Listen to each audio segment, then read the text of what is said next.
So there's this prayer that some of you might be familiar with. It's used in a lot of 12-step meetings, and I use it at my work as well, and it's called the Serenity Prayer. And it goes, God, grant me the serenity to accept the things I cannot change, the courage to change the things I can, and the wisdom to know the difference.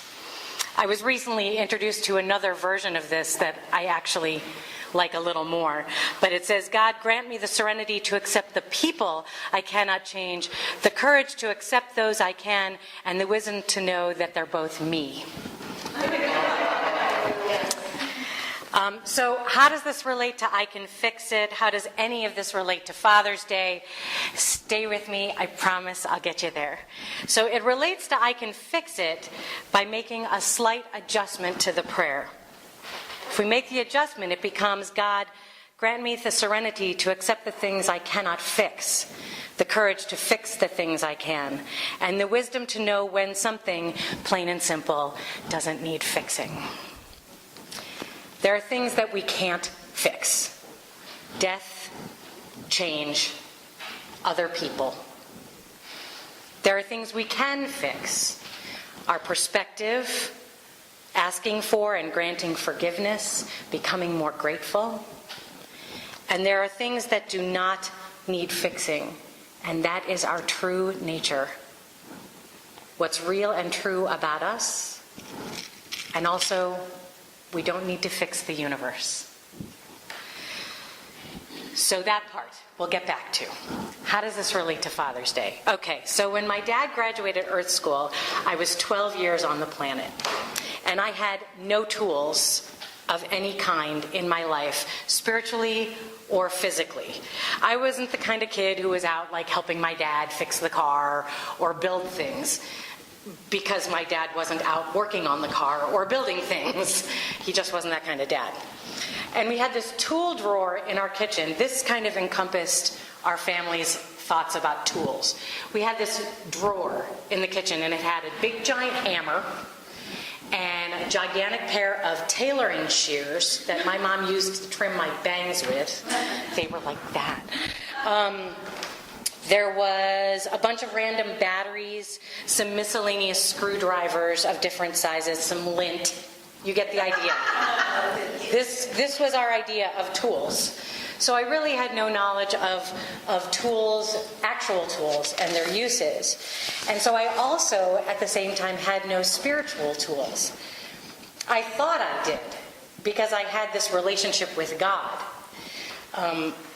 But it was not an empowering relationship with God. God was this big man in the clouds who listened to me and talked to me. And it was a very reliant and needy relationship with God. And when life happened to me, God took care of me. And so God was like a dad. And so then when my dad died, I immediately held God responsible. Not a healthy dynamic. So imagine yourself stranded on a dark road at 3 a.m. in the rain. Your engine's not starting. You don't know why. You don't know what happened, and you don't know how to fix it. You have no knowledge of how cars work. You have no food. There's no one around, and you've locked your keys and your shoes inside the car. That was pretty much how I felt when he left the planet. I felt very stranded and alone, without any tools. So many years later, when I started living on my own, I started this tradition that encompassed both literal and spiritual tool collection. Instead of hiding away on Father's Day like I used to do, and crying and being sad and angry and resentful, I noticed that stores like Sears and Home Depot were having these big sales, these Father's Day sales on everything. And so I started this tradition. I would go and I would see which ones they marked down the prices on, and I bought myself a big toolbox, and every year on Father's Day, I would buy a tool. A drill, some vice grips. I didn't know how to use any of them. But I bought a tool every year. And so as I created my literal toolbox, I was creating my spiritual toolbox of forgiveness, and support and spiritual growth. So that's the Father's Day piece of today. You've been honored. You're there. Okay. So, getting back to the fixing. We can fix things, we can't fix things, we don't need to fix things. I've been pondering this since the idea came to me a while ago. And so I started thinking about what we can fix. So we can fix what we have tools for. So if we have the tools to work on our attitude and our perspective, we can change and fix our attitude and perspective, because that's an inside job. However, it does take cultivating tools. 2 days ago, it was Friday the 13th, the full moon, Mercury retrograde. There were solar flares. My paycheck got lost. And Heather's paycheck got lost. It was a wonky day. It was definitely a wonky day, and some things were going wrong. However, I saw a friend's Facebook page, and she posted on there, having an awesome full moon Friday because I believed I would. Oh, totally smackdown. I'm like, oh, why didn't I believe I would? You know, it was this great, she has the tools. She has the tools to do that. And so it's this inside job. The more that we resist, the tougher things become for us. I'm going to share a little story with you. I'm going to post it up here, but I'm also going to read it. It's a transcript between naval communications, water communications between a British ship. Sorry, I keep bonking it with my arm. It's going to make noises. Between two naval communication devices, the British and the Irish. So, the Irish say, please divert your course 15 degrees to the south to avoid a collision. And the British say, recommend you divert your course 15 degrees to the north to avoid a collision. And the Irish say negative. You will have to divert your course 15 degrees to the south to avoid a collision. And the British say, no, this is the captain of a British Navy ship. I say again, divert your course. And Irish says negative. I say again, you will have to divert your course. And the British said, this is the aircraft carrier HMS Britannia, the second largest ship in the British Atlantic Fleet. We are accompanied by 3 destroyers, 3 cruisers, and numerous support vessels. I demand that you change your course 15 degrees north. I say again, that is 15 degrees north, or countermeasures will be undertaken to ensure the safety of this ship. And the Irish responded back, we are a lighthouse. Your call.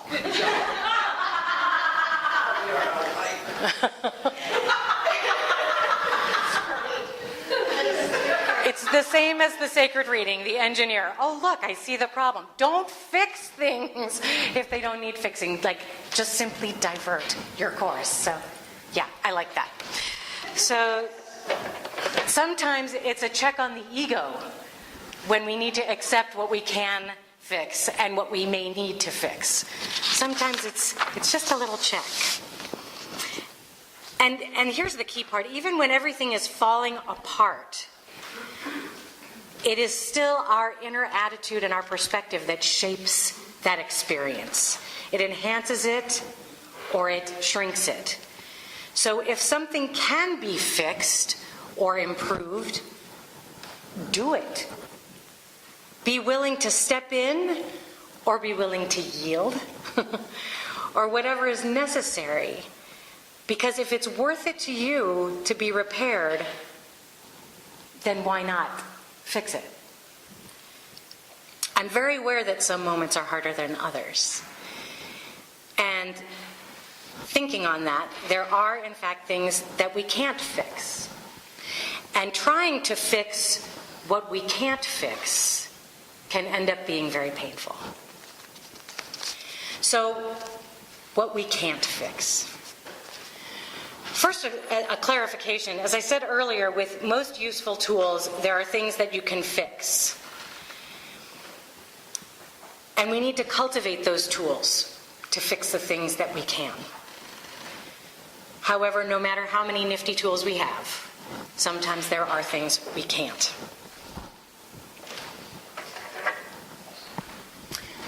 This is from the movie Where the Wild Things Are. We can't fix the fact that change happens. Where the Wild Things Are is a great movie for this on many, many levels. Although it's based on the children's book, this movie is not a children's movie. It goes way, way deeper into our personalities, our needs, our weaknesses, and our desire to fix things that we may not yet have tools to fix. When it comes to changes in our lives, sometimes there's no need to fix what's going on. Sometimes we just have to roll with what's going on until we know, until we're clear. And we can choose to resist, and we can whine, and we can stomp our feet, which I do. It just doesn't get us very far. This is an opportunity to roll with what we can't fix and just say, okay, at some point this is going to come clear, and then I'll know what tools I need to use. We can't fix death, at least not yet. When that cryogenic theory comes full circle, I'm in. Freeze me, thaw me later. But until then, here we all are. And we will all experience death. We'll experience the loss of our friends, our family, our animal companions, famous people that we admire, our teachers, our guides. We will all face moments of loss in our lives. And those who love us will face it with us. There's really nothing to do in those moments. There's nothing to fix. Just be in it. Just allow ourselves to grieve. Allow ourselves some space. Forgive the fact that there's no time frame. Let it go. Just allowing. And again, we will come to a place where we go, oh, now I'm ready. Now I have the tools. And of course, lastly, we all know that we can't fix other people. It's true. It's true. Annie Lamott says so. And I don't think I need to go too much into this, because if you're here at Spirit Stone, you probably have already figured out that you can't change other people. If you've ever tried to change someone without their permission, you know what I'm talking about. If they're cooperating with you, great. If they're like, yes, I'm in, that's fantastic. And yet how truly painful this is to sometimes let go when we really, really, really want to change someone. I know for a fact that my chiropractor would like me to eat better. I know he would. I love you. And still, for him to regain his sanity and maintain his sanity, he knows that he has to love me just as I am. So for our own sanity, we cannot fix other people. If they are willing to participate, then it's actually them fixing themselves and we're just supporting. We're not ever fixing. So what we don't need to fix, ever, is our true nature. The main lesson in the movie The Wizard of Oz is that we all have within us everything we need from the start. We were born into this life fully loaded. We are fully equipped with everything we possibly need to succeed and have a joy-filled and loving, fulfilling life. We've got it all. We lack nothing because Spirit lacks nothing. We came in ready.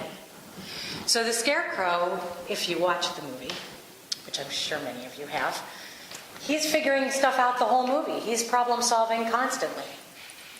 He's using his brain at all times. The Tin Man, sensitive, crying. And the Lion, totally courageous. And the truth of the movie is that Dorothy never ever actually left home. So we go off searching for stuff that we're missing, trying to fix it. And the truth is, we don't need fixing. We were created absolutely perfectly. And no matter what any other church or preacher or guru or book says, we do not need to fix God. God is not a man in the clouds. God is not a personality. God does not have human attributes. And here's a news flash. It doesn't hate anyone or exclude anyone. I saw a bumper sticker the other day that really saddened me. And it said, God doesn't believe in atheists. And I thought to myself, yes, it does. Yes, it does. And I thought, where does thinking like that get us? It keeps us from oneness completely. It's like, this exclusion of this massive thing that is in all of us. We can't get away from it. We don't have to call it God. It just is. So there's no fixing God. Trust me, I've really tried. And so there are moments in our lives, we all know this. There are moments in our lives where we're absolutely positively sure that we can fix everything. We're sure of it. Whatever's happening in our lives, whoever we know and love, whatever's wrong with the world, the answer seems so clear to us. It's so obvious. Just fix it. And sometimes we can. Just the other day, in the house where I'm living, the internet went out. Actually, it was on Thursday, Mercury retrograde, right, going into Friday the 13th, and the solar flares. I don't know if you guys all noticed that your phones got wonky on Wednesday and Thursday, but it was the solar flares. So anyway, the internet went out. And I'm like, oh my God, the internet's out. First world problem. Poor me. And so we're thinking, well, we don't know how to fix it. I don't know anything. Of course, I called Heather. I'm like, Dad, the internet's out. She doesn't know either. So, what's the solution? Say it with me. Unplug it. Thank you. Unplug it, turn everything off, plug it back in, turn everything on. The internet worked. All you have to do is unplug it, period. It's my solution to everything. Yeah. Reboot. And so I love those kinds of moments where it was like, I don't understand anything about any electronics. And yet the simple act of boop, boop, fixed it. So we can. Triumphant moment of fixing. However, like I said, there are these other moments that are unfixable. Grief, heartache, tough moments. When we've hurt others, these moments must be lived into, breathed into, and allowed. It was 30 years ago, 1984, I hurt someone emotionally. And I don't just mean like I hurt their feelings. I did something very cruel and hard and selfish, and I was careless. And I caused damage and hurt to someone. Whenever anybody asks, people say, do you have any regrets? I always like to say I don't have any regrets, but this person comes right to mind. Because, that moment. And I can't fix that. And so, if fixing dictionary definition means to repair or mend, there are some things that we cannot fix. I can't repair that. I can't find this person. I've tried to repair it. And so there are moments in our lives, and we can call them mistakes. And for whatever reason, we've got to let that go because we can't fix it. And, maybe that person, like in my case, they're not around. I can't find them. Or maybe the person is around, but they're just not involved in your life, and you see them. Or maybe the circumstances of what happened limited our ability to do anything about it. Whatever it is, deep breath. We are left on our own to do that work. Wow, it's big work. Forgiving ourselves for what have been called moments of slippage. That's the closest we can come to fixing those moments. is look at them, okay, I learned, I can move forward. And so we learn from them. And it changes how we move forward. So we can fix some things, and we can't fix some things. And most importantly, again, our essence, who we are, who God made us to be, that does not need fixing, no matter what anybody has told us in our lives. One last thought here. Fixing and changing are two different ideas for me. And I know it's a semantic thing, but I'm all about semantics. So I see change as an experience of allowing what is good in my life to come through me. It's a yielding. I see change as more of a fluid thing. And it's a releasing, a resistance of what keeps me stuck. Change just seems to have more movement to it. Fixing to me seems like a forced experience, that I perceive something as broken, myself or another person or a situation. I perceive it as broken or wrong, and it needs to be repaired. And again, it's the semantic thing. Our words are important, though, because our words come from our thoughts, and our thoughts create, right? So go with me on this. I just wanted to clarify the difference between the two words. Because although I would like to think that I can fix everything, which I can't, I am most definitely able to change. I can change the way I see things, the way I think about things, the way I feel about things. I can change that. Ram Dass says, "You are loved just for being who you are, just for existing. You don't have to do anything to earn it. Your shortcomings, your lack of self-esteem, physical perfection, or social and economic success, none of that matters. No one can take this love away from you, and it will always be here." It will always be here. Let's pray.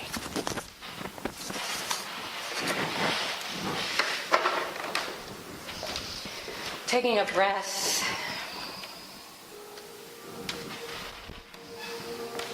Just letting the words sink in, letting the ideas sink in. This idea of releasing the idea of fixing anything. Let's just for a moment, in this next breath, see ourselves, our lives, and all those around us as absolutely fine, as good, just as they are. That every situation we are in is unfolding perfectly for our empowerment and our improvement. That whatever it is we are walking through, whether it is the light shining, sunny, beautiful day, or whether it is the valley of the darkness, we are walking through it. Guided, supported. And as we change our perspective, everything around us also changes. And so just as God is perfect in its expression as us and as everything around us, we can let go of the idea to fix. We can just let things be as they are. And we can love and live and share and breathe and walk and laugh and cry and experience life absolutely to its fullest, just as it is. And then if something does come along and we feel that it would be better and it's possible to change it, improve it, then let's do it.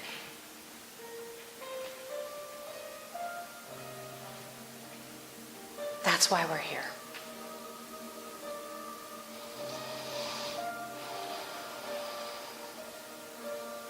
So just breathing that in and allowing it to be, and letting ourselves off the hook. Because we created the hook.